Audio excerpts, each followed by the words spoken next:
السلام عليكم ورحمة الله وبركاته. الحمد لله والصلاة والسلام على رسول الله صلى الله عليه وسلم. Good morning everybody. I'm glad actually to be with you today teaching one of the fundamental courses for chemistry, General Chemistry 2, Chem 102. Basically the course will cover fundamental and interesting topics in physical chemistry. Yeah, I think in the last semester you studied the basics of inorganic chemistry or general chemistry 1. You studied the periodic table and the properties of elements. Inshallah, in this course we will cover the chemical reactions and the stoichiometry of the reactions, the different states of matter, gas, liquid, solids. All these aspects we will talk about them. My name is Ahmed Al-Aqra. I'm professor here in chemistry department. And the contacts, you can reach me by email or on the website here, where you can find the lectures. All the lectures I'm teaching you can find here in this website, and also you can find the video files on my channel on YouTube. My office is here in the chemistry department, in the first floor, in the new chemistry department. So you can reach me in any using any of these contacts, inshallah. Today is a general introduction for the physical chemistry and the important definitions that we can use in the measurements and dimensional analysis. So, but first, let me give you some information about the course and the references we are using. This is a very interesting book that you can find here in the library or even online. The author of this book is Zomdal. This is very simple, very straightforward, very interesting, exciting, includes a lot of examples that can make the definitions and the processes we will talk about very simple for you.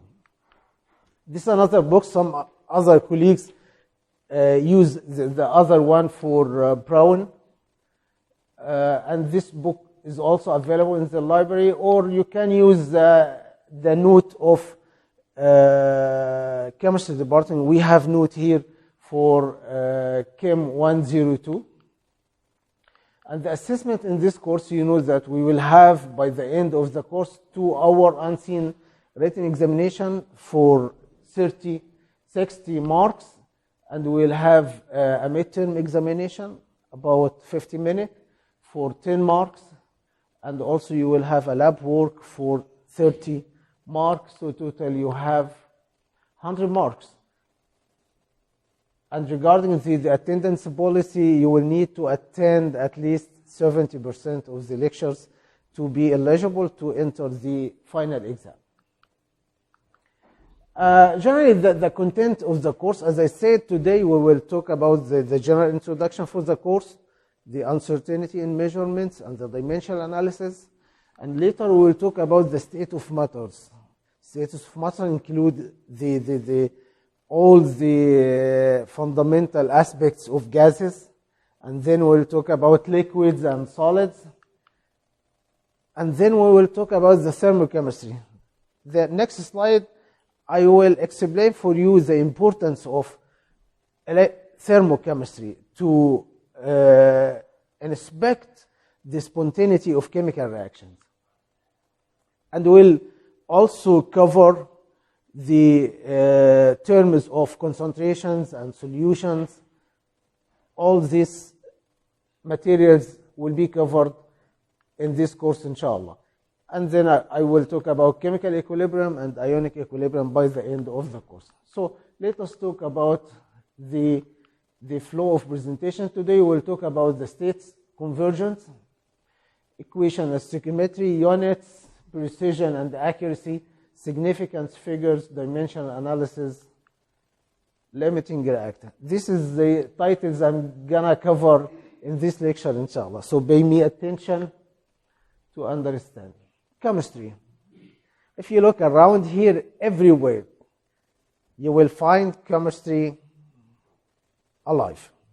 Even if you look to this desk that contains wood, okay, and on top of this wood, you will find a very fine layer of paints.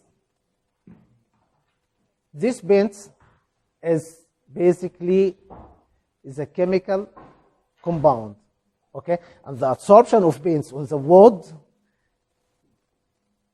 is dealing also with chemistry. And the absorption of gases from the atmosphere on the paint is also chemistry. If you look to any of the items you have, the pen, and the components, the ingredients of the pen, okay? If you look to the book or to the notebook you have, the industry of paper, all these are chemical industry, okay? If you look to the gases in the atmosphere, mixtures of gases with specific percentage for every component, and the diffusion of gases. If you have a perfume, and you click on the perfume, you will find that the perfume will spread in the room. All these aspects, the movement of the gases, the movement of materials, all of them are also related to the chemistry and the chemical aspects. The passage of current in the wires under potential difference, also, and the creation of the electricity itself. All these are related to chemistry or electrochemistry. So chemistry exists everywhere, in all industry, in all aspects of life. So it is very important to understand the basics and the fundamental aspects of chemistry. Okay? So generally, chemistry concerns with the creation of materials. It's basically about materials, or the matter, which is anything occupying a space and have a volume. Anything occupying a space and have a volume. This is the material, and this is the matter. Okay? So what chemistry deals with, how it deals with materials, it concerns with the synthesis of materials. It also concerns with the properties of materials. And in the first semester, as I said, you studied the properties of materials. Electronegativity, ionic radii of elements in the periodic table. You covered a huge part of the properties of material. Okay? So chemistry deals with the synthesis of materials, with studying the properties of materials, and also the most important part is it concerns also with the reactivity of materials. Reactivity. If you put this material in a given environment, even in the atmosphere, how it will perform in this environment? Will it be reactive or non-reactive? Will it interact? Not interacting. Okay? Will it corrode? Not corrode. How can you manipulate this, and how can you control these reactions? Also, this is a subject of chemistry dealing with catalysis or inhibition. So chemistry deals with these four items: the synthesis, and also the studying the properties, the reactivity of materials, and how can you control the reactivity of materials. Okay? So in this semester, we will examine mostly all of these aspects. Maybe the last one is reactivity and kinetics of materials. You will have a specific course for this, maybe maybe in the third level, okay? About the properties, you know, the composition of materials definitely has a relationship with the properties of material. So I will give you example here. We have 3 different atoms here, hydrogen, oxygen, and the carbon. You can mix these atoms together with different proportion, so you will get a unique compound with unique properties. And also you can prepare, one of them will be gas and the other will be liquid, like this, just by mixing different atoms together with different proportions, and maybe also with different arrangement in the space. So if you arrange the atoms differently in the space, you will get a new compound. The periodic table so far contains almost 118 elements, okay? But how many materials you may have today? How many materials? Millions? Billions? A lot of materials, and every day a lot of materials are invented. Even particularly with the revolution of nanotechnology, every day you can hear about the invention of new material with different properties. A few days ago, the Cairo Festival of Invention, the first award given in this ceremony was given for a professor who invented smart wood. Smart wood. This smart wood is resistive for water and resistive also for fire. Resistive for water and resistive for fire. Okay, so every day we get new materials added to the list that we already have. Okay, all of these materials, they finally had the compositions that of the elements in the periodic table. We have only 118 elements. All materials consist of this.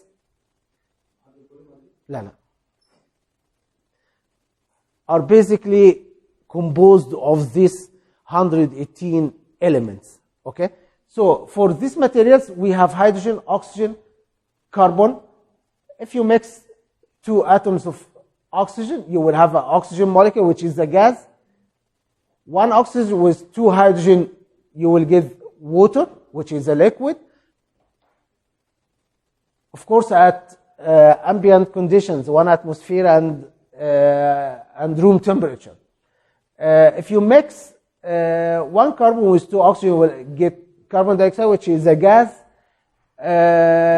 This is ethanol, which is a liquid, and this is ethylene glycol, which is also a liquid. But if you mix this group of atoms together, here you will get the aspirin, which is a solid.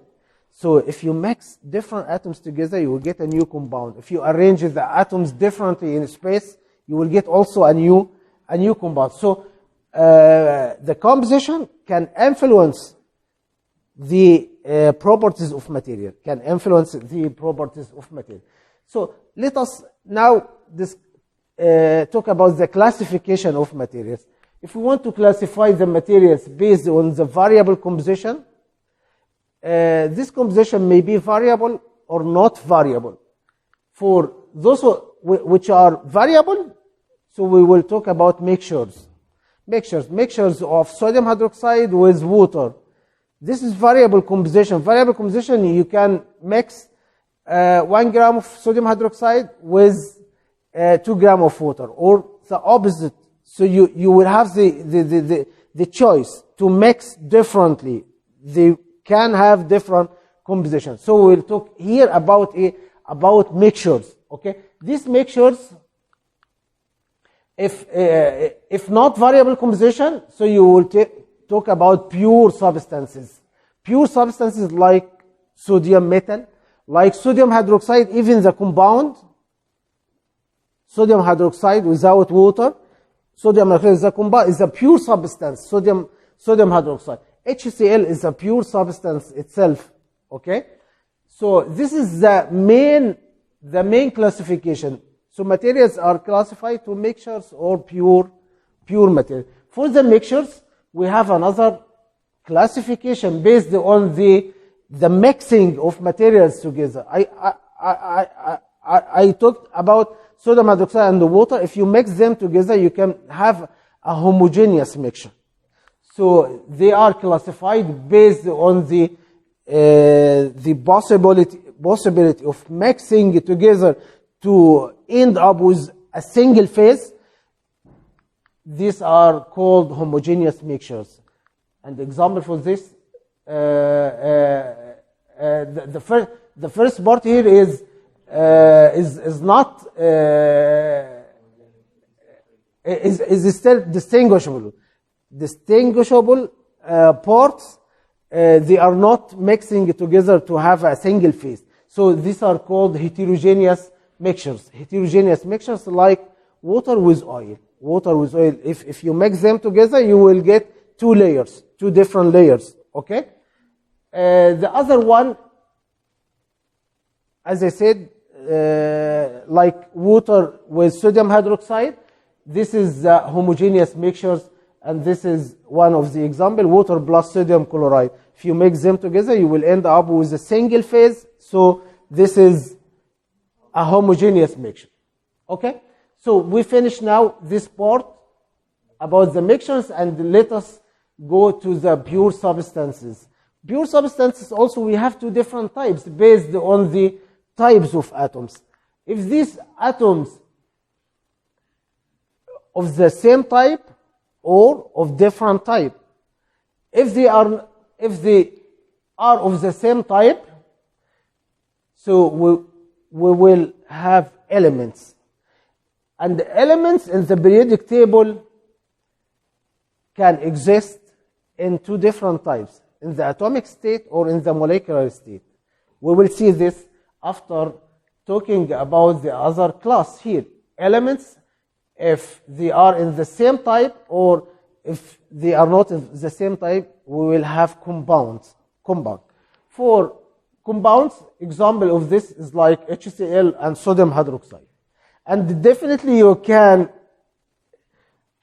can go back and forth between elements and compounds by chemical reactions or chemical method. You can convert between elements and the compounds, okay, by chemical reaction. So elements here, we will have atoms and like silver, gold, lithium, all these are of the same type, elements, okay, atomic elements. And the other one is molecular elements like oxygen molecule, okay. So this is the classification according to the composition, But also you can classify materials according to other criteria, like if you want to, in terms of the electric conductivity, materials are classified to conductors, semiconductors, and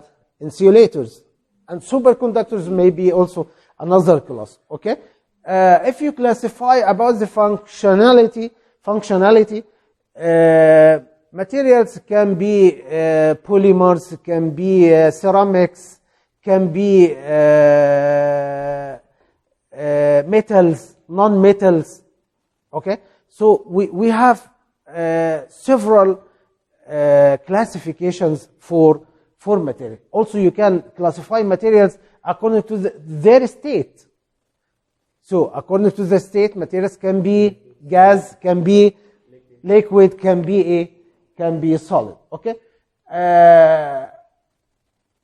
and if you investigate the properties of material according to the state, as I said, we have gases, liquid, solids, and these are the density of different materials here. As you can observe here, as you go from the gas to the liquid to the solid, what do you think about the density? Will it increase or decrease? Increase. Going from gas to the liquid to the solid. Okay, of course we will have some exceptions here for the mercury.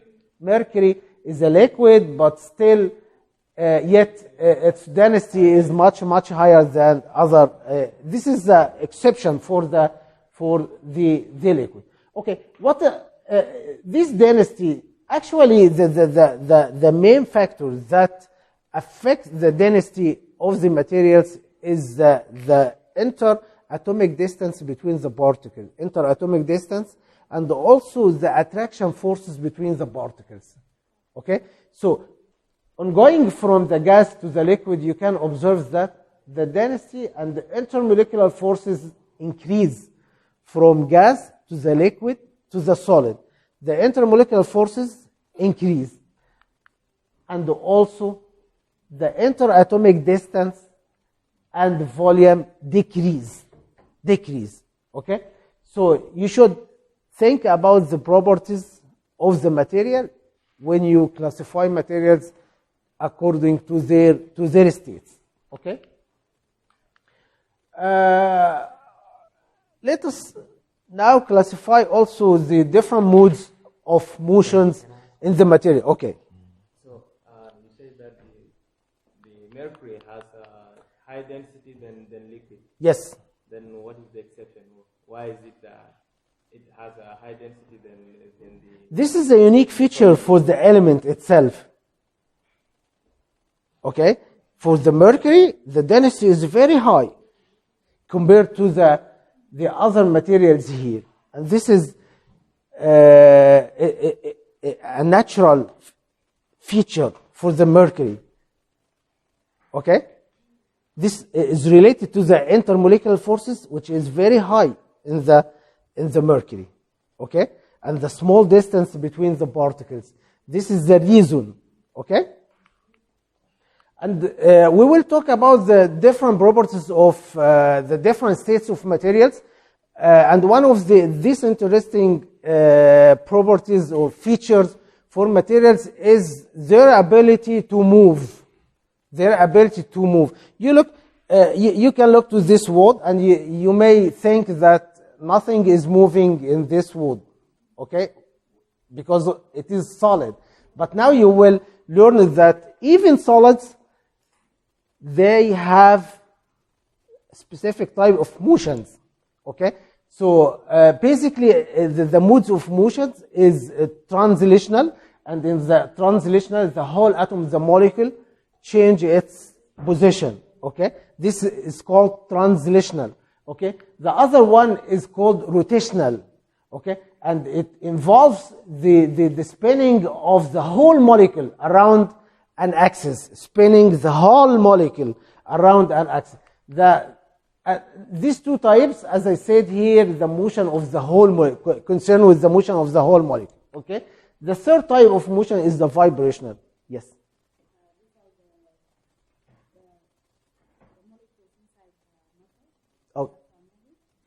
Oh, the whole molecule is moving. Yes. Okay. Like you move this pen from here to here. The whole molecule, the whole object is moving. But even without the translational motion like this, is there any other type of motions in this pen? You will see now that we have the third one, the vibration. The atoms vibrate. But you cannot observe this, of course, with your eye. Okay?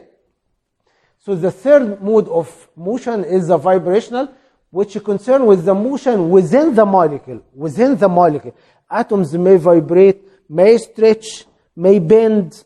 Bonds may move. Okay? May bend, may stretch the bond itself. Okay? So still, even solids, they have a kinetic energy of motion related to the vibration, And you know, any motion is related to kinetic energy. Any motion is related to kinetic energy. Okay? Do you know the kinetic energy? How can you calculate it? It equals to half mv squared. Okay? So these are the three different types of motions, and we'll see in the different states which one of these will be available for gas, which one will be available for liquids, which one will be available for solids. Basically, for gases, all these kinds of motions are available. So the gas can move translationally, vibrationally, rotationally. Okay? Liquids can have the first two, the translation and the rotational. And solids only use the vibrational motion. Okay? So, based on this, what do you think? Which is expected to have the highest kinetic energy? The gas, the liquid, the solid. Which one? Which one? Solid? Which will have the highest degree of motions? The gases. The gases. So you should expect that the gas will have the highest kinetic energy. The highest kinetic energy. Okay? And these are the main features that distinguish the properties of gas, liquid, and solids. As I said, the two major criteria or the two major elements of differentiation for the states of matter is the interatomic distance between atoms and the intermolecular forces between atoms. You know, as the distance increase, the intermolecular forces decrease. Okay? As the intermolecular distance increase, the intermolecular forces decrease. Okay? So, what do you think in the gases and liquids, which will have the highest interatomic distance? The gas or the liquid or the solid? The gas will have the highest interatomic distance, and consequently will have the lowest forces between atoms. Okay? So these are the two main differences between gas and liquid and solid. And based on these two things, all other features can be understood in view of these two things. So the first, this is the attraction, the shape. The shape of the solid is fixed, the liquid not fixed, the gas not fixed. Why the gas is not fixed? Because the motion is free and the interatomic distance is very large and it can occupy any space very freely. Okay? So if you put 1 mole of gas in this glass, it will dissipate in this glass. If you put it in a given small cylinder, also will occupy the volume of the cylinder. So the gas will not have a specific shape, will not have a specific volume, but occupy the volume it contains. Okay? So regarding the shape, the solid is fixed, the liquid not fixed, the gas, also the liquid is not fixed. If you put 1 liter of water in a cup, will take the shape of the cup. If you put it in a cylinder, will take the shape of cylinder. So it doesn't have a fixed shape. Okay? And the volume, as I said, the solid has a fixed volume. The liquid have a fixed volume. Okay? Even it doesn't have a fixed shape. Okay? And the gas volume is not fixed, but actually it takes the volume of the container, and the gas volume is dependent on the pressure and temperature. Okay? And regarding the motion, as I said, the solid has a vibrational, the liquid has a translational and rotational, and the gas have all three modes of motions. Okay? Regarding the compressibility, the solid is very hard or even impossible to be compressed. Why it is very difficult, or even it is not, or it is incompressible? Because the interatomic distance is very small. You cannot even shrink this distance more for solids. But the distance is huge for solids. So you can compress the gas. For gas, the distance is huge for gas, so you can compress the gas. Okay, and in this here, this is the volume again, and the kinetic energy, as I said in the last slide, is lowest for solid and the highest for gas. Okay, let me tell you that liquids and solids are always denoted as condensed phases. Liquids and solids are condensed phases, but liquids and the gases are fluids. Okay, so I can ask you and we always ask for multiple choice, as you know. Okay, so if I asked you gases or liquids can be considered as fluids and as condensed phases. This is correct or not correct? It's correct, because liquids can be considered as condensed phase and they can be considered also as fluid. Is that fluid? Okay? And make sure that we always in the exam, the multiple choice, we play with tricky, yes, with not or I may say sometimes is a condensed phase, is not a condensed phase. Okay, so we play with every single word. Okay, so you should read carefully. Okay.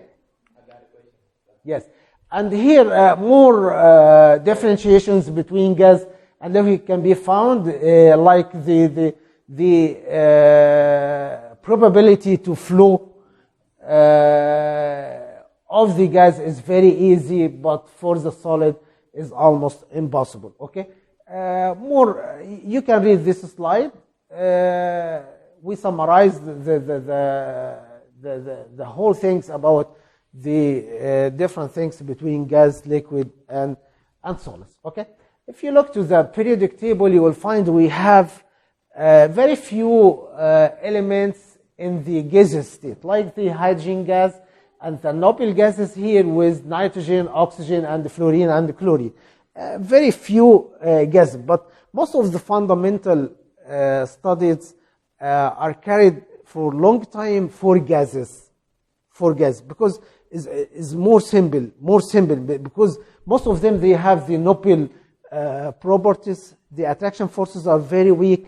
So the theories even that you learned before, the Boyle gas, the Charles law, and all these gases concerned with the ideal gases, okay, or even the gases. So inshallah, next lecture we will consume the whole lecture in studying the ideal gases and the real gases. Okay, the majority of the periodic table, as you see here, is solids.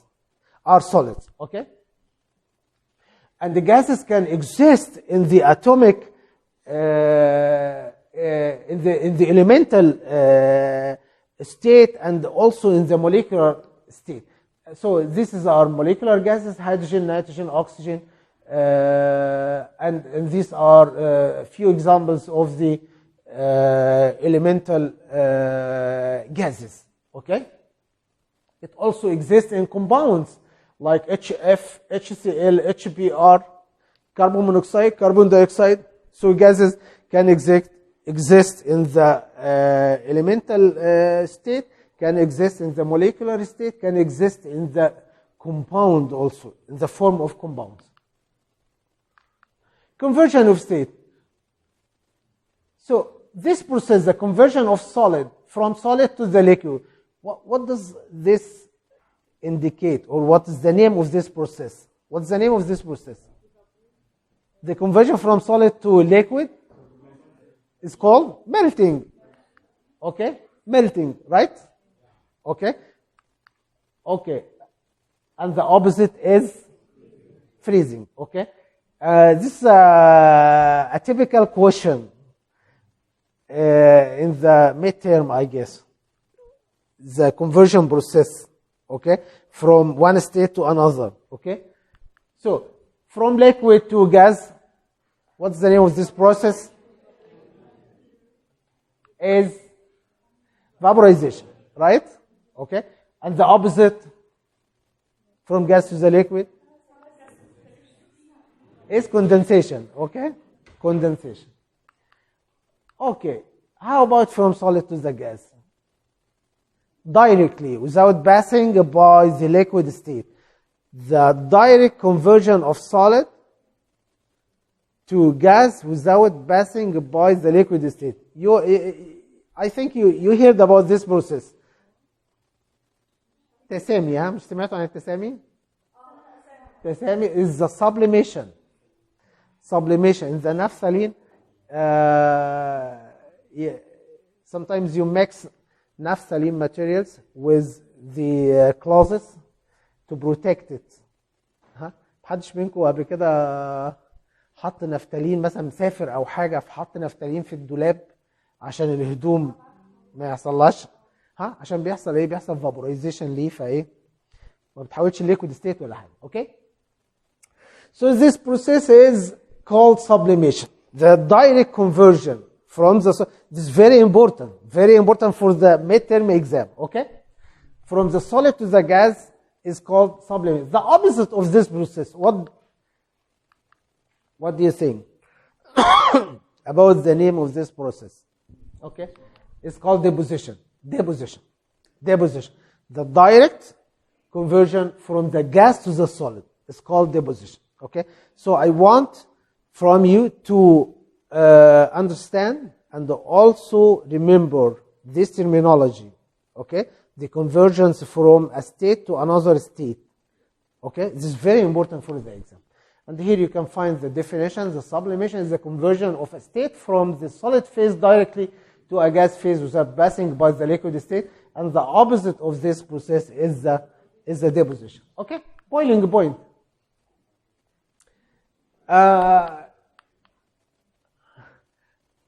Is any one of you able to give a definition for the boiling? Do you know the definition of a boiling point? لا اللي هي الغليان. boiling point. ها؟ ايه هو definition of the definition of boiling point? Is the temperature at which the vapor pressure of a liquid equal the external pressure. I want you to imagine that you have a boiler and you put the water in the boiler and you start to increase the temperature of the boiler.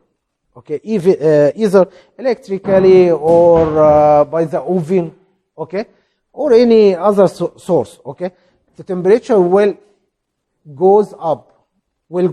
Okay, with going the temperature up, the vapor pressure also increase because the vapor pressure depend on the temperature.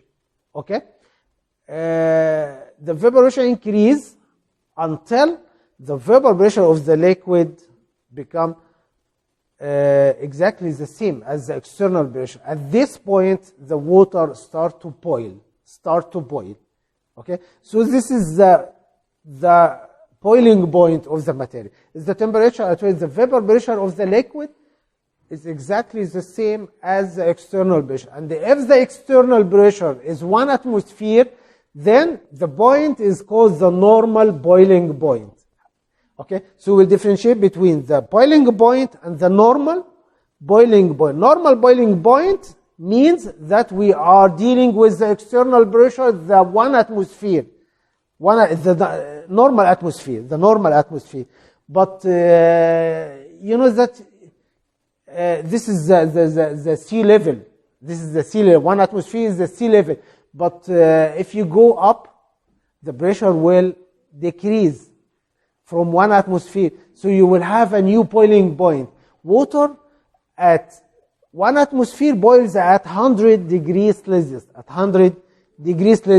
This is very specific, very unique for water at 1 atmosphere.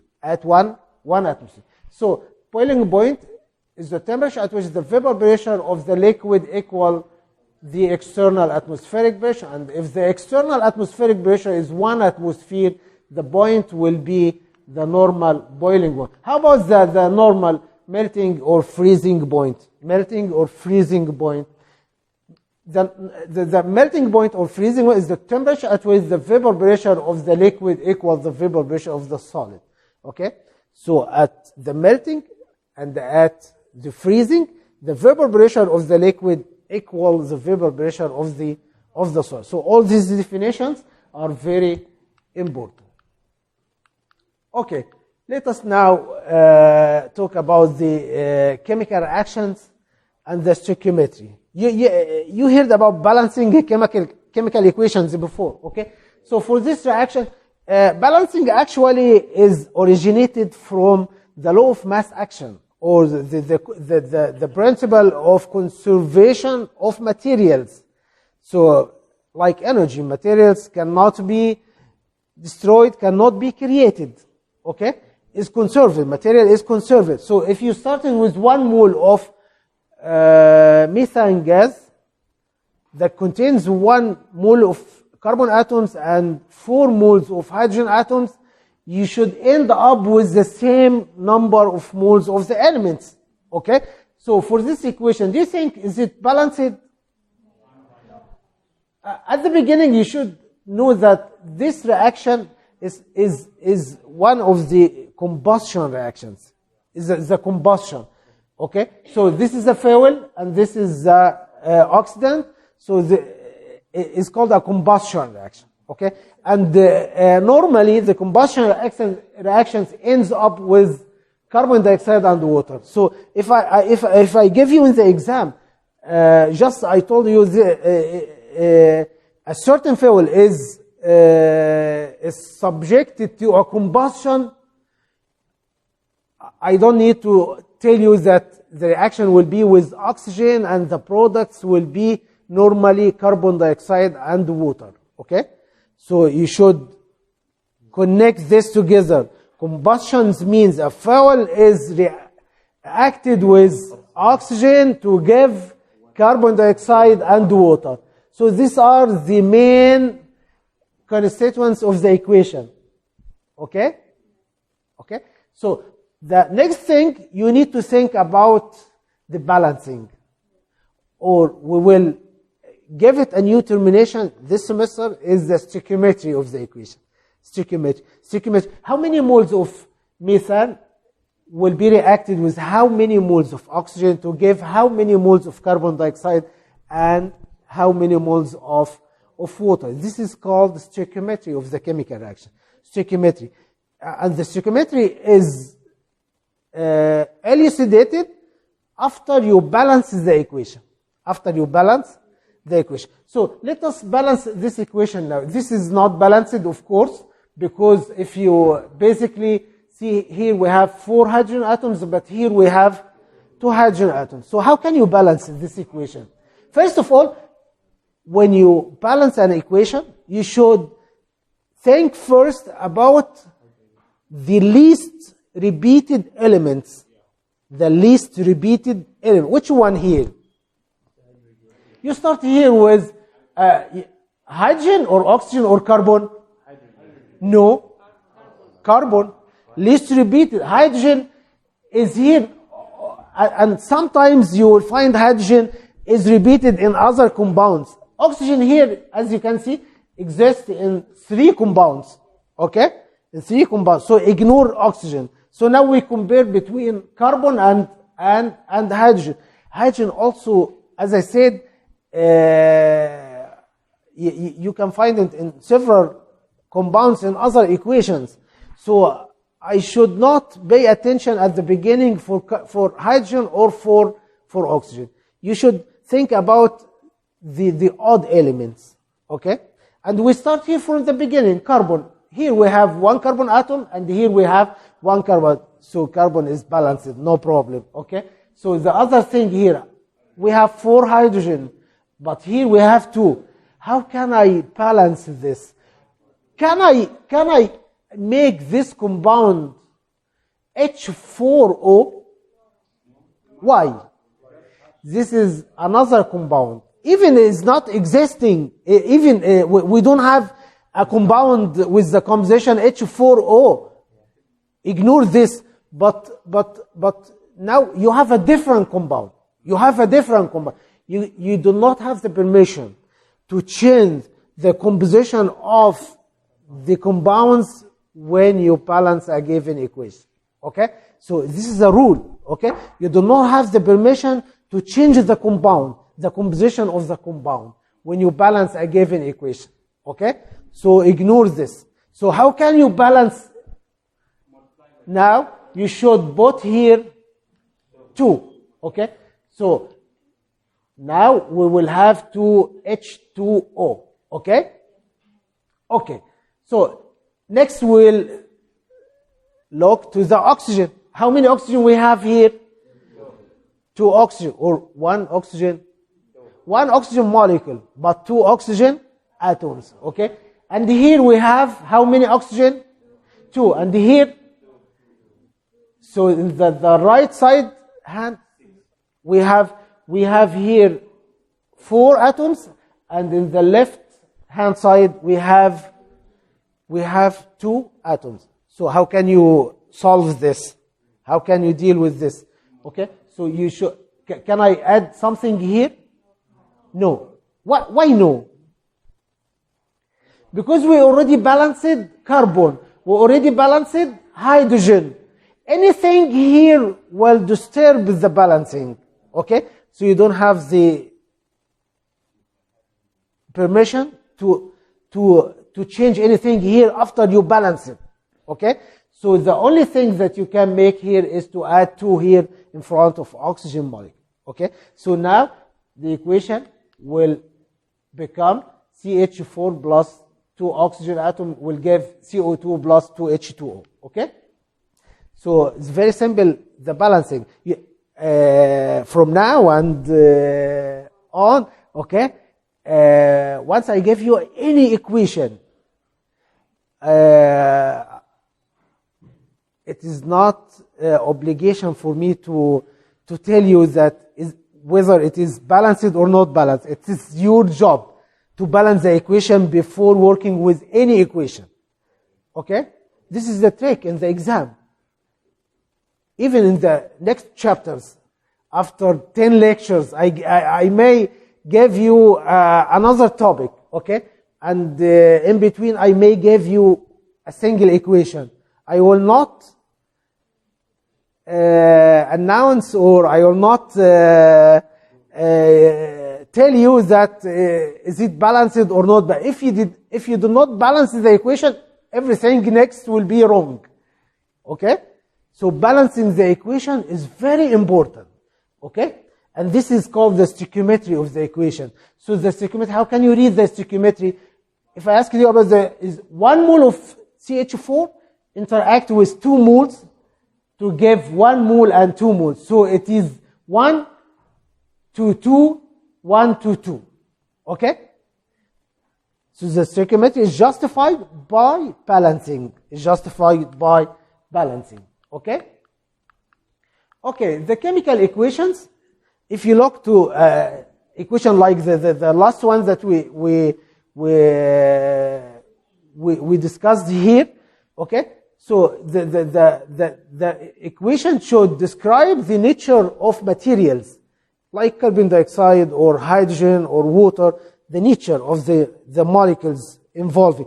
And sometimes also it gives you information about the state of the material. Carbon dioxide, you may find between brackets G letter, which indicates that this is a gas, or L letter, like liquid, from liquid, or AQ dot, aqueous, okay, or S, solid, okay. So this is the physical state of the material. Sometimes you can find it in the equation. And the relative number, which is the stoichiometry, the numbers. So the equation is basically chemical compounds telling about the nature of the chemicals in the reactants and the products. Also some information about the state of these compounds, and the stoichiometry, the relative number of molecules participating in the reaction. So this is basically the chemical equation. Okay? And these are the states, as I said, and this is one of the examples for the equation, the reaction between HCl and sodium bicarbonate, will give you carbon dioxide and H2O and sodium chloride. Okay? Now, as I said, mass is conserved. So in the equation, the mass of the reactants, the total mass of the reactants should equal to the total mass of the product. Let us investigate this example. This is the same reaction, the combustion of methane. We have here one molecule of methane react with 2 molecules of oxygen to give 1 molecule of CO2 and 2 molecules of water. Okay? So this is the stoichiometry, as I said. How about the number of if you think about the moles here, okay? So the reading of the equation, you can say 1 molecule of methane or 1 mole of methane react with 2 moles of oxygen to give 1 mole of CO2 and 2 moles of water, okay? And every 1 mole contains Avogadro's number of molecules, of course, okay? So you can say 1 Avogadro's number of methane reacts with 2 Avogadro's number of oxygen to give 1 Avogadro's number of carbon dioxide and 2 Avogadro's number of water, okay? So the mass of 1 mole of CH4, you can calculate it, of course, if you know the atomic masses of the elements. The atomic mass of carbon is 12, and notice that I say atomic mass, not atomic weight. Atomic mass, okay, not atomic weight, okay? The atomic mass of carbon is 12, and the atomic mass of hydrogen is 1. So overall, we will have 16 gram per mole. 16 gram per mole, okay, for methane. And for oxygen, the oxygen is 16, okay? So 1 oxygen molecule is 32, and 2 molecules is 64, okay? And here for carbon dioxide is 44, and for water is basically 36 gram, okay? So if you take the summation of 16 plus 64, you will get 80. And the summation of 44 and 36 is also 80, so total mass is conserved, okay? Total mass is conserved. So this is the idea behind the balancing of the chemical equation. The mass should be conserved. The mass should be conserved, okay? And if you use the equation without balancing, you will not end up with the conservation of mass, okay? Stoichiometric calculations. So we'll take one example here. This is one exercise. What mass of oxygen will react with 96.1 gram of propane? Okay. Let us take it step by step, okay? So where is the reaction here? The combustion of propane, or the reaction of oxygen with propane. Do you know the composition of propane? Is C3H8. C3H8, okay? C3H8. And we will talk about combustion. So the reaction with oxygen to give carbon dioxide and the water. Check the balancing of the equation. Is it balanced? We have 3 carbon, we have 3 carbon. 8 hydrogen, we have 8 hydrogen. 10 oxygen, we have here 6 and 4, so it is balanced. This equation is... So the first thing, when you read a problem, you need to translate the problem to a chemical equation first. Okay? A chemical equation. The next thing is to balance the equation. Check the balancing. Before proceeding, before even to read the numbers and to learn about the what it asked you to solve. The first thing is to write the equation, to check the balancing of the equation. And after that, you will see that he is asking about the mass of oxygen. The mass of oxygen. That is required to react with 96.1 gram of propane. Okay?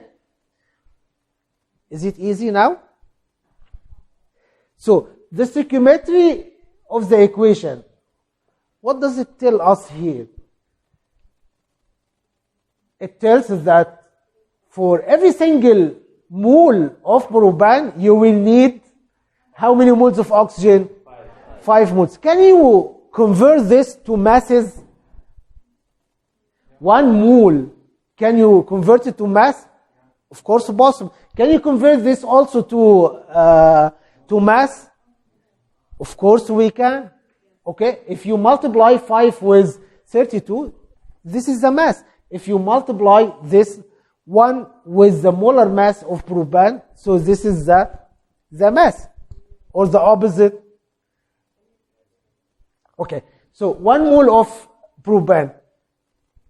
Do you know the mass of 1 mole of propane? You have the atomic mass of carbon, right? Which is 12. So you can multiply 3 with 12, okay, plus 8 times 1. Okay, this is the molar mass of propane. So at the beginning you need to calculate the molar mass of propane. Okay, so if you calculate this molar mass of propane, okay, let me use the board.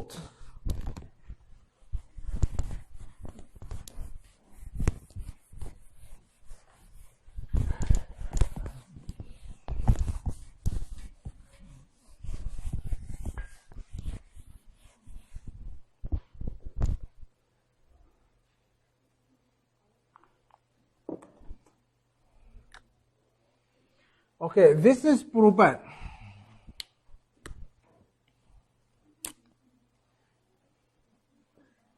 C3H8. Okay? How can you calculate the molar mass of propane?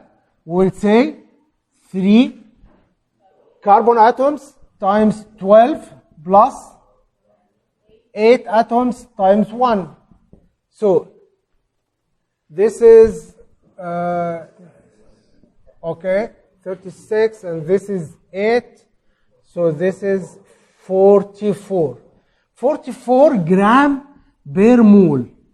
You should recognize this unit, okay?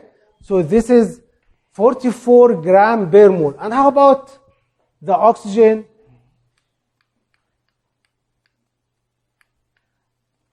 How about the oxygen? Okay, molar mass of oxygen is 2 times 16, equal to 32 gram per mole. How about the equation that we just wrote on the board? C3H8 plus 5O2, right? Give 3 moles of CO2 plus 4 moles of H2O. Okay? The stoichiometry of this equation is telling this 1 mole of propane react with 5 mole to give 3 mole and 4 mole, right? Okay? And also it tells that 44 gram of propane react with 32 gram of oxygen to give, you can calculate the mass of CO2 and the mass of H2O, okay? So, for every 44 gram of propane, they need 32 gram of oxygen to have a complete combustion, right? This is like a specific proportion, exact proportion. 44 gram of propane should take 32 gram of oxygen to have a complete combustion. Okay? And if they reacted together here, they will give here how many grams of carbon dioxide? Carbon dioxide, if you calculate carbon dioxide, here the molar mass is 12 plus 2, 16, 44. Okay. يا 6 12 32. Okay, 44. Okay. So here we have 3 moles also. 344, which is which is 132 gram. 132 gram plus 4 times 18 for water. Okay. 72 gram of water. Okay.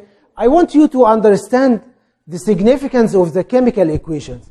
If 44 gram of propane reacted with 32 gram of oxygen, okay, and everything is adjusted for the reaction to proceed 100% with 100% efficiency, okay, so that by the end nothing remained from the propane, nothing remained from the oxygen, okay.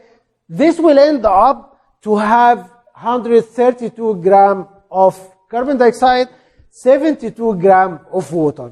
This is the 100% efficiency. 100% efficiency, which means that we do not have any side reactions. We do not have any side reactions. The efficiency is 100%. Do you think after the reaction, oxygen will remain? No. Do you think something will be remained from the propane? No. Okay? What's the question? The 5? This 5? This is 5 mole of oxygen. Oh, yeah. It should be multiplied by 5 here. Right. Okay? So, it's supposed to be 160 gram. Right. 160 gram. So, if 44 gram of propane reacts with 160 gram of oxygen, this will end up to 132 gram of carbon dioxide and 72 gram of water. Of course, you can take the summation here and the summation here. They are supposed to be the same. Okay. So basically, the chemical reaction is a process of rearrangement for the atoms. Rearrangement, but not destroying, not creating. Is a way of rearranging of the atoms. From propane to be carbon dioxide. From oxygen to be water. Just rearrangement, taking hydrogen from the propane to get the water. Okay? So you need to think about the reactions in this way. It's a way of rearranging atoms. Okay? While keeping the mass conserved. Okay? So this is the initial assessment for the reaction. Initial assessment to understand the reaction. So the question is telling you that if we have 96.1 gram of propane, how many grams of oxygen are required? I think in the high school, you used to make the axis, the cross like this, okay? So this is 44 gram, and this is 160 gram. You make the cross, and you calculate the missing part here, okay? So you can make it this way. But now in the university, I will show you how to calculate this by converting all masses to moles. All masses to moles. Because we will deal with moles deeper. Okay? We will deal with moles. When we read the equations, I said that the equation is read in terms of molecules or terms of moles, not in terms of masses. Not in terms of masses. Okay? For this equation, on the board here, if I asked you to read the equation, you can tell me that 1 mole of propane reacts with 5 mole of oxygen. or 1 molecule of propan react with 5 molecules of oxygen, but you cannot tell me 1 gram of propan react with 5 grams of oxygen, okay? So the main, the essence of the equations is to be read in terms of molecules or in terms of moles. So basically we need to convert everything, every mass to the moles that that's connected to the stoichiometry of the equation. So here in this part, I displayed on the board here how to make it as you used to make before with masses. But here we will make it with moles. So we'll convert everything to 2 moles at the beginning. Convert masses to moles. So here you have 96.1 gram of propan, and I need to convert this to moles. Okay? How can you convert mass to moles? Huh? You divide by the molar mass. You divide by the molar mass. And here, as you can see, I bought for you the units beside the number. Okay? Because if you want to cancel some terms together, okay, you will find it easy here. Okay? Sometimes you confuse, should I multiply with the molar mass or divide by the molar mass? If you put the unit, you will learn where you can put the molar mass. Okay? Here, the gram is here, and here the molar mass, which is 44.1 gram for 1 mole. This is called a unit factor. It's called a unit factor. The 1 mole of propan equal 44.1 gram propan. This is a unit factor, like if you multiply with 1 over 1. This is a unit factor. You did not do anything, okay? It is exactly the same. Here, it's 1 mole over 44.1 gram, so we divide it by the molar mass. So, the mass will be cancelled with the mass here, and you will end up with the unit here, which is the mole. So we converted already 96.1 gram of propan to 2.118 mole of propan. Okay? Okay.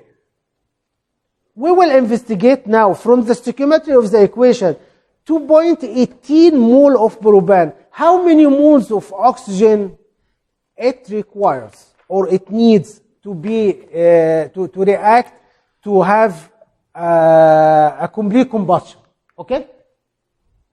According to the stoichiometry of the equation, for every single mole of propan, it requires 5 moles of oxygen, right? This is the stoichiometry. So, for 2.18 mole, how many moles of oxygen? You should notice that I put here in the, down here is the number of moles of propan. Huh?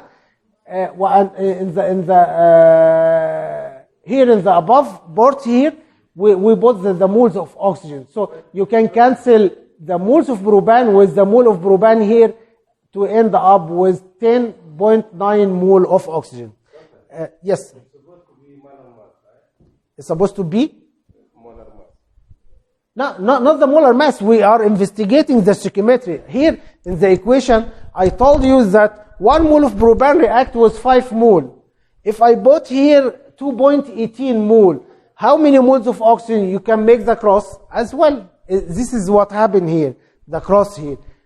Okay? So we multiply 2.18 with 5 mole of oxygen over 1 mole of propan. Okay? So it gives 10.9 mole of oxygen.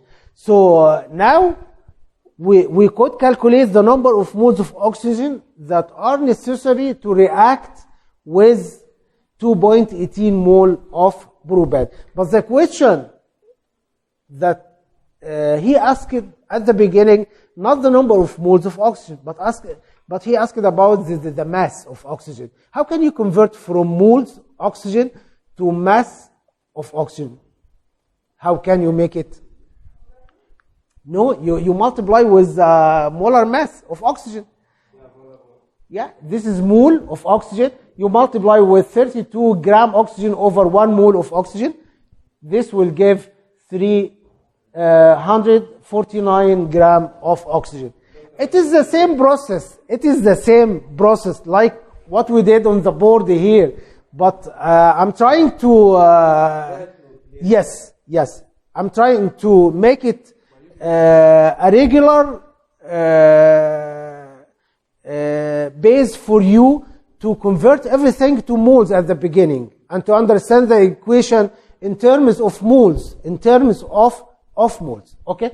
So this is the mass of oxygen that is required to react with the mass he gave you from the propane. Okay? Now, in the homework, if I asked you, can you calculate the masses of carbon dioxide and the masses of water that result from this reaction? Is it easy? So you can try it in the homework, inshallah. Okay? This is the homework, inshallah. Okay? So for, as you said here, every single number is connected with a given unit. Gram is different from mole, is different from meter, is different from second. Okay? If I told you, if I give you a given number without a unit, it has no significance. It should have no significance. Okay?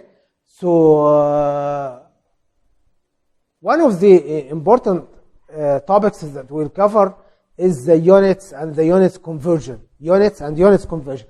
Okay? So, long time ago, the international system evolved several systems of units. And finally, they agreed together that we will unify these systems in a single known system, which is the SI unit, is the International System of Units, International System of Units, okay, which is called SI system. This system has 7 base units, 7 base units. These are the 7 base units. The length, the unit in the meter, the mass in kilogram, time in second, temperature in Kelvin, current, electrical current, ampere, amount of light in candela, amount of matter is in mole. Okay?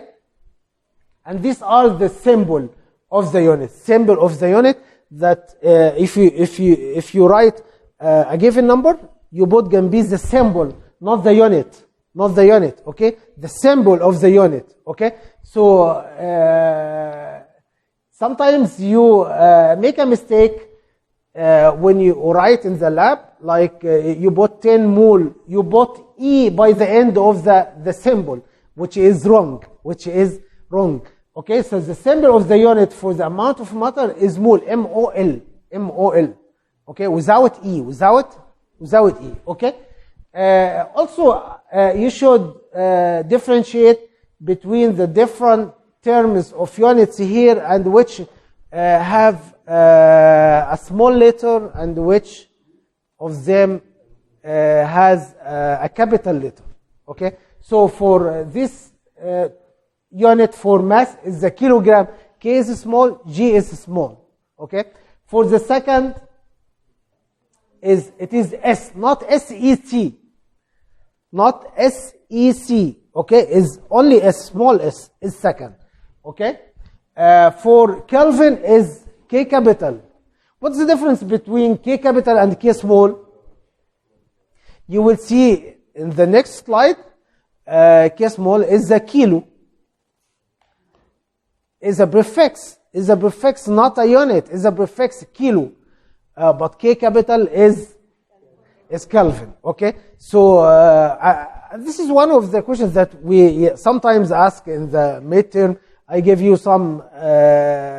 something like this, K capital, K small, and I ask you, what is the unit of this? I think in the last year, I gave something like K capital, G. K capital G. Okay? And I asked in the multiple choice, is it a unit of mass? Is it a unit of gravity? It is a unit, something like this. Okay? And actually, K capital is a unit of Kelvin. Is not related from any direction to the mass. Okay?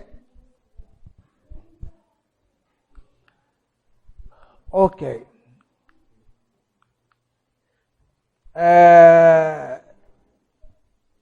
We talked about the 7 base units, but sometimes you need to use some prefixes for this unit to make it large, to make it smaller, like this. So these are the prefixes that we use from 10 to the power 24 to 10 to the power of minus 24.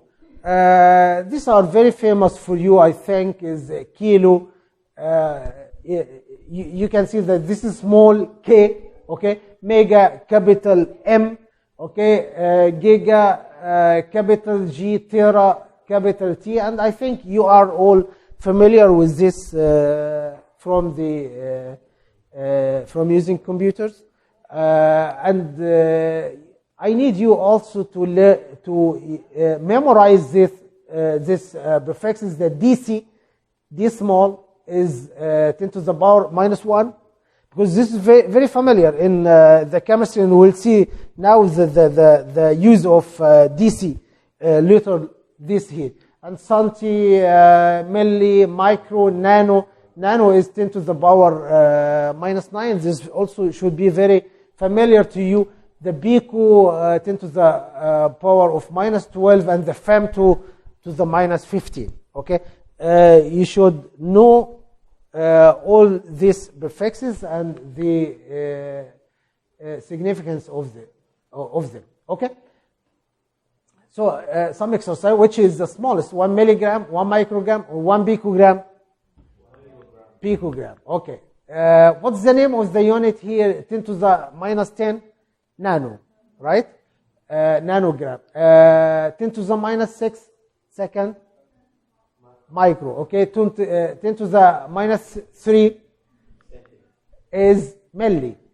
Milli, okay? Millimeter, okay? How many picometers are there in 1 meter? This another type of questions. How many picometers? 10 to the power 12. Because I said pico is 10 to the power minus 12. Okay? So in 1 meter, we have 10 to the power 10 picometer. Okay? How can, saying express 6.0 times 10 to the power 3 meter using a prefix to replace the power 10. We need to replace this power. So it's 6 kilometer. Okay. Use the exponential notation to express this. So you need to replace this m with exponent. So we can replace it with 10 to the power minus 3. Okay. Use decimal notation to express this. How can you use the decimal notation? So it asks to remove this m and to put it as a decimal notation. So it becomes like this in the decimal notation. So you need to learn about the decimal notation, the exponential notation, the conversions of the prefixes to mix it with the appropriate unit. Okay. So far we studied the 7 base units, but how about other units like volume? Okay.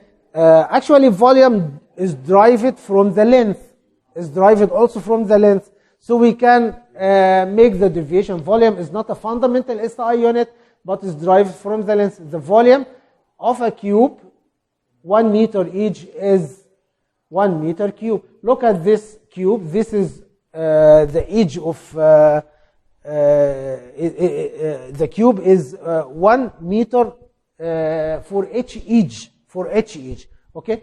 So if you cut this cube in the 3 dimensions, 10 cuts homogeneously, okay? 10 cuts. So you will end up for every single cube, this one, the dimension or the edge length will be 1 decimeter. 1 decimeter. Okay, because I said DC equal to 0.1, equal to 0.1. So can you calculate the volume of this cube? Is 1 decimeter cube. 1 decimeter cube. And 1 decimeter cube is basically the liter, is liter. Okay, so can you calculate this, the volume of this cube, the large cube, in terms of liter? How many liter in this cube? This is 1 meter each, is 1 meter cube. 1 meter cube. Can you convert meter cube to liter? No. 1,000. 1,000. 1,000. Because how many cube here? As I said, you cut 10 cuts homogeneously in the 3 dimensions. You will end up with 1,000 cubes. 1,000 cubes. 1,000 cube. The volume of each is 1 liter. So overall, you will have a volume of 1,000 liter for this volume. So look at this pink cube. The pink cube, as I said, the edge of each one is 1 decimeter. Okay? So if we repeat the process of cutting in the 3 dimensions homogeneously, 10 cuts, we will end up with also 1,000 cubes from the yellow one. From the yellow one, the dimension of this cube is, or the edge length is 1 centimeter. Is 1 centimeter. 1 centimeter, and the volume of the cube will be 1 centimeter cube or 1 milliliter. 1 milliliter. So can you calculate the volume of this large cube in terms of milliliter? Of course you can. How can you calculate it? Can you make it very quickly? So you have here 1,000 cube, and every cube here will have another 1,000 of cubes. Okay, every single cube. Okay, so it's 10 times to 6, right? 10 times to 6. Okay. So this is the conversion between units. Okay, you should think about it, you should understand it, and you should be able to interpret what we have done. Okay. I gave you some conversions here, and I advise you to go through them, to learn about them at home. Okay. And these are some of the derived units: frequency, force, energy, pressure. This is very important. Pressure.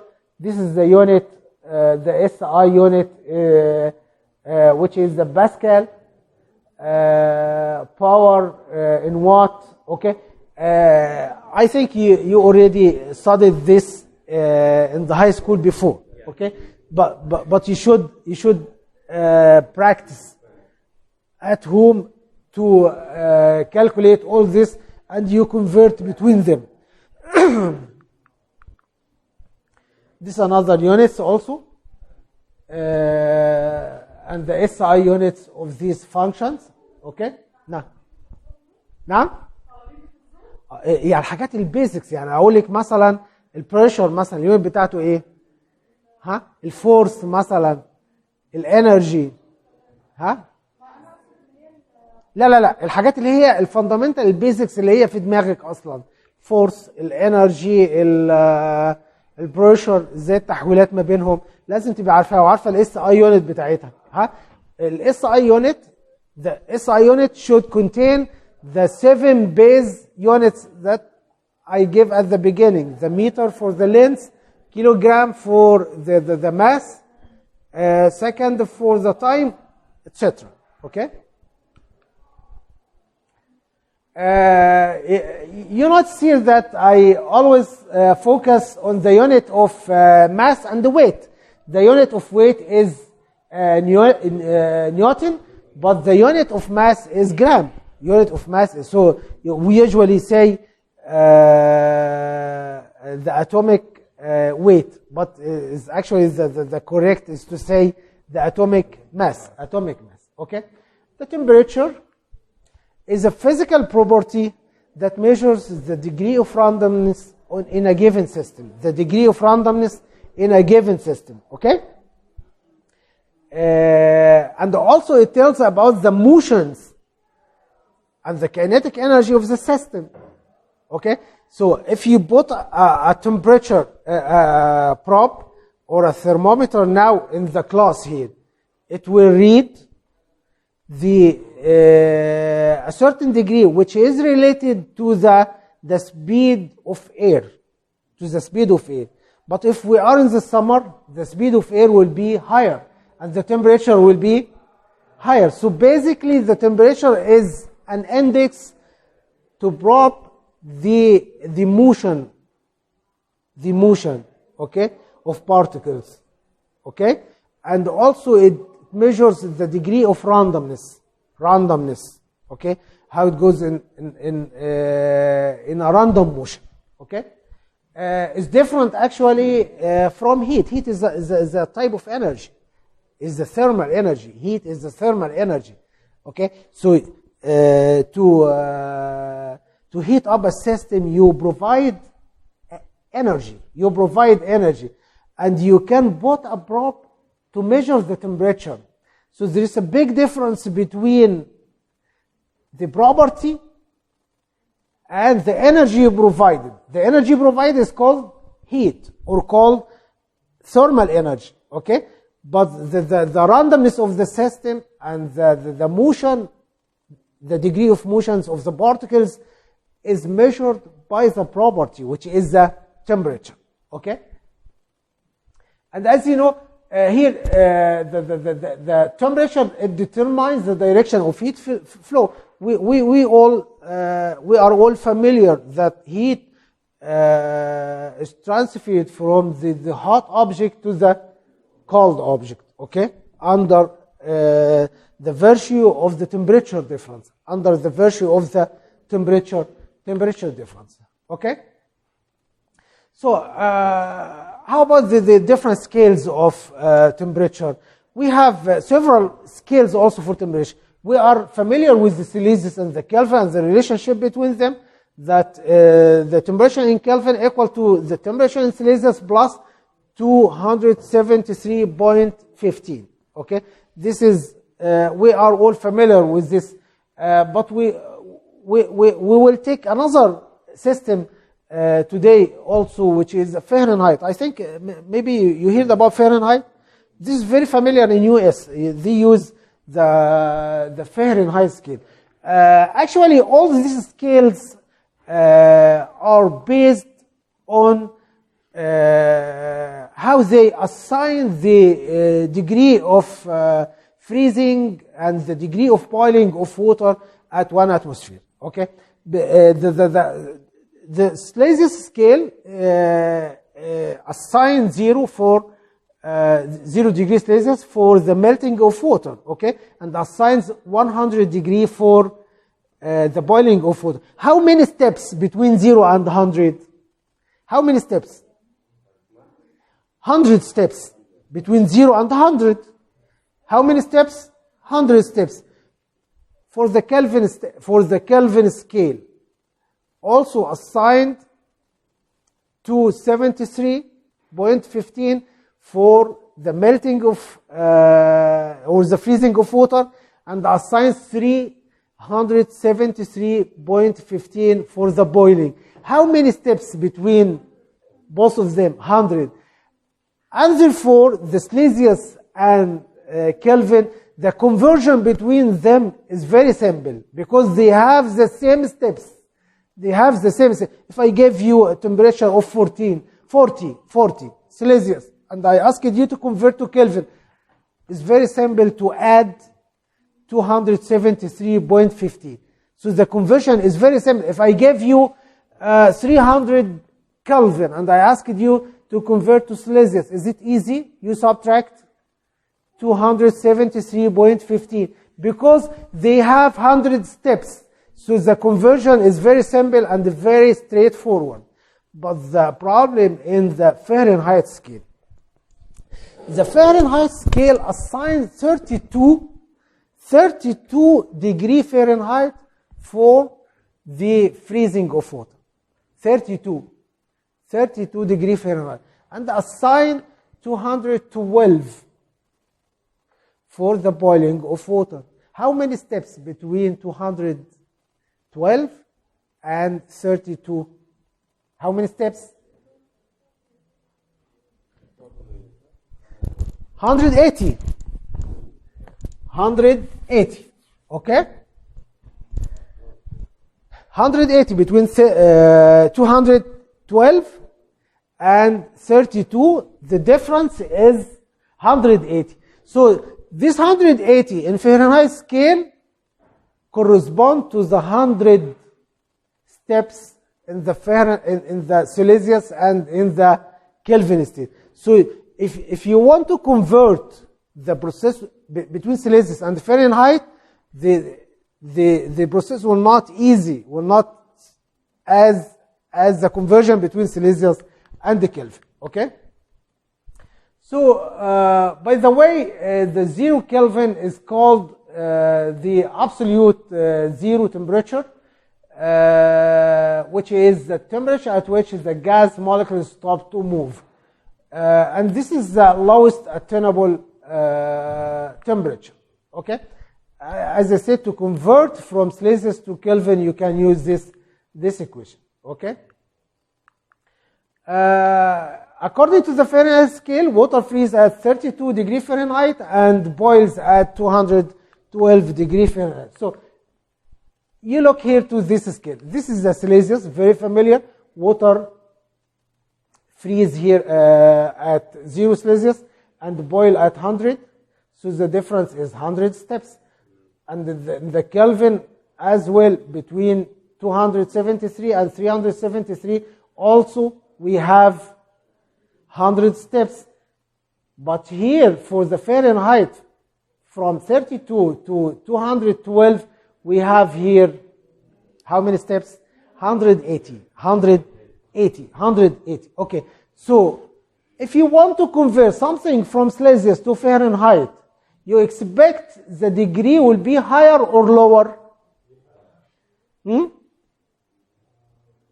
It depends. You will see now. Sometimes the same degree in Fahrenheit, the same degree in Celsius, they are the same. We'll see in one example now. Okay? But basically, if you want to convert, okay, according to the steps, the 100 steps in the Celsius scale are equivalent to the 180 in the Fahrenheit. 180 in the Fahrenheit. So you can simplify this to 5 to 9. 5 to 9. 100 to 180 is the same as 5 to 9. 5 to 9. Okay? So you convert, if you want to convert from Celsius to Fahrenheit, you need to multiply the Celsius degree here in this fraction. 9 over 5. You multiply the degree Celsius in 9 over 5. Okay? But the scale here does not start with 0. Does not start with 0. So you need to add more 32 degree here in the equation. So this is the equation to convert from Celsius to degree Fahrenheit.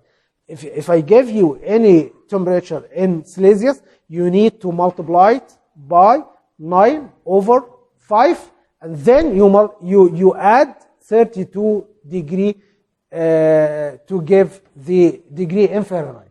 Okay? How about if I gave you the degree in Fahrenheit and I asked you to calculate it in Celsius? The opposite of the process, this degree Celsius. The first you subtract the 32 from the Fahrenheit and then you multiply with 5 over 9. Yes. نعم. F stands for degree Fahrenheit. Degree Fahrenheit. Okay? Okay? So do you understand this equation? It's very important. Okay? Okay. This exercise, normal body temperature is 98.6 degree Fahrenheit. Convert this temperature to Celsius and Kelvin. Okay? How can you calculate it? This is the equation. Degree Celsius equal to 5/9. You just substitute here with this temperature, 98.6. It becomes 37. Once you know this in Celsius, you can add 273.15 to get it in Kelvin. So it's a direct conversions, but you should know this equation. The question sometimes in the multiple choice is to play in the equation itself. I may ask you to convert from Celsius to Fahrenheit, to convert from Fahrenheit to Celsius. The formula that we use is degree Celsius equal to 5/9, or sometimes I give you 9/5. So you should memorize the equation exactly. Any change in the equation means that should be wrong for you. Should be wrong for you. Okay? Okay. So this is the same question. The normal body temperature is 98.6 in the Fahrenheit scale, is 37 on the Celsius, is 310.2 in the Kelvin scale. Okay. As I said to you, one of the interesting features for the Celsius and Fahrenheit that minus 40 degrees Celsius is the same as minus 40 degree Fahrenheit. And you can take any one of this and you substitute in the formula. You will end up with the equation, as I said. This is the equation here. If you put the degrees Celsius here, minus 40, okay? Minus 40, 40/5 equal to 8. 8 times 9 equal to minus 72 plus 32 will give you minus 40. This is one of the interesting features for this scale. Okay, of course you can try other temperatures less than minus 40 and check which is larger, the degree Fahrenheit or the degree Celsius. Okay. The pressure, one of the functions that we will use frequently when studying gases is basically the normal force exerted by a fluid, whether a gas or a liquid, per unit area, and the unit is Newton per meter square, which is the Pascal, and this is the SI unit. SI unit. Okay. Of course, pressure in solid surfaces has another synonymous, which is the stress, normal stress, okay, for solids. And we have several units for the pressure, and you need to be familiar with the conversion between these units. 1 bar equal to 10 to the power 5 Pascal. And playing with the prefixes here, this is mega, this is kilo.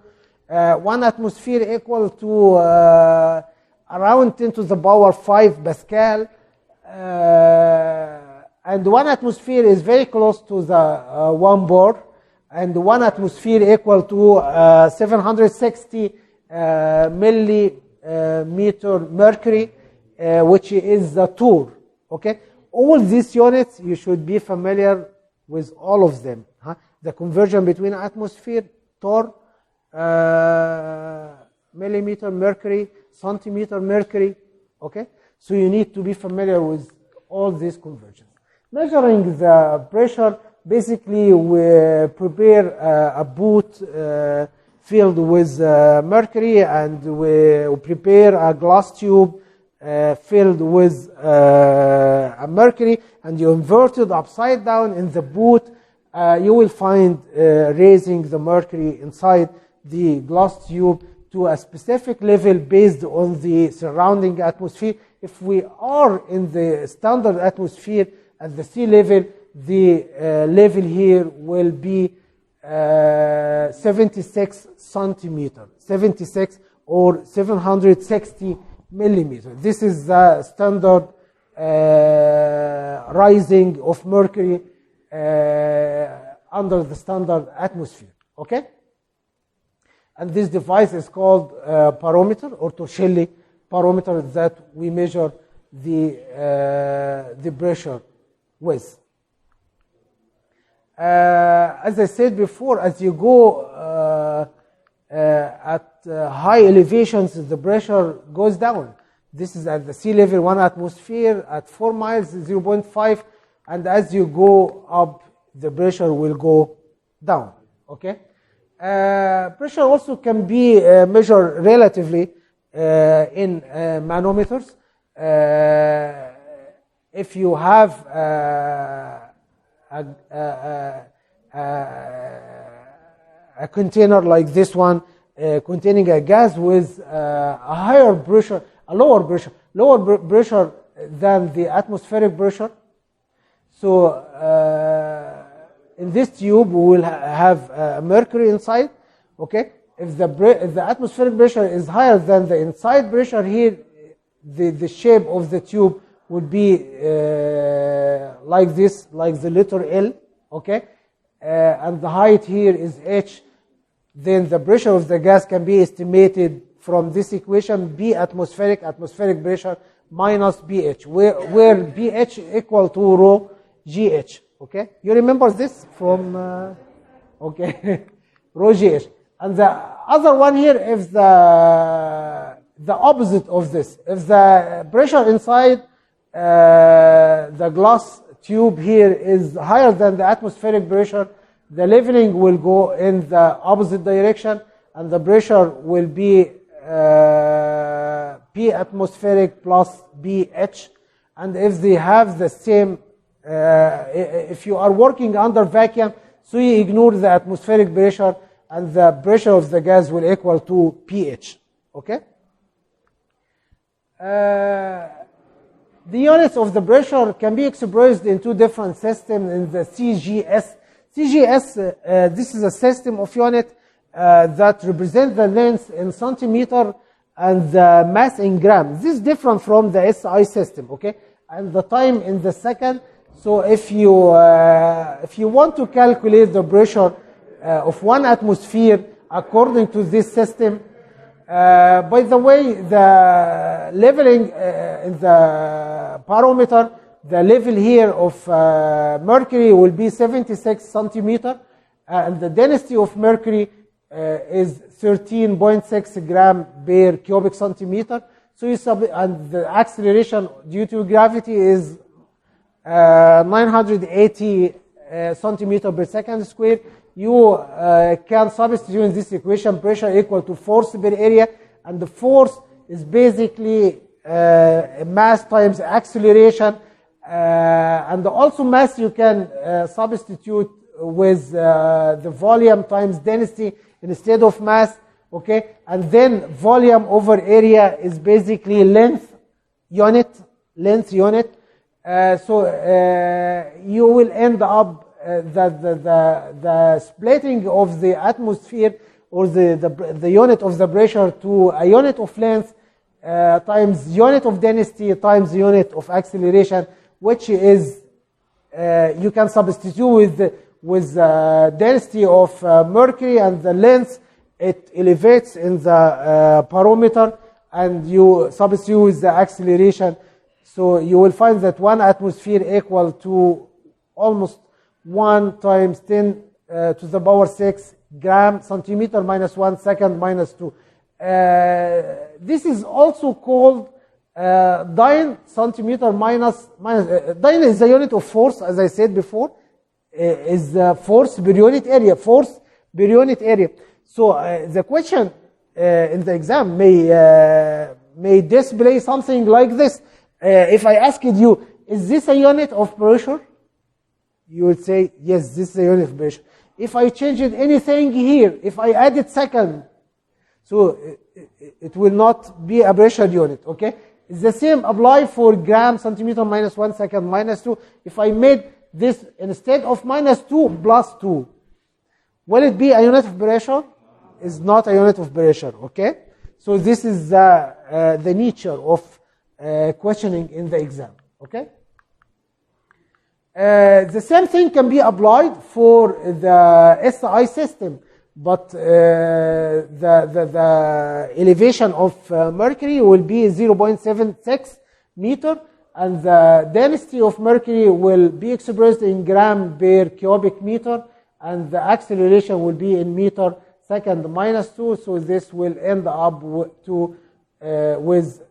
this value of pressure. The 1 atmosphere equal to 10 to the power 5 باسكال. احنا خلصنا كده؟ معلش انا مش واخد بالي. طب خلصنا، انا هخلص ان شاء الله.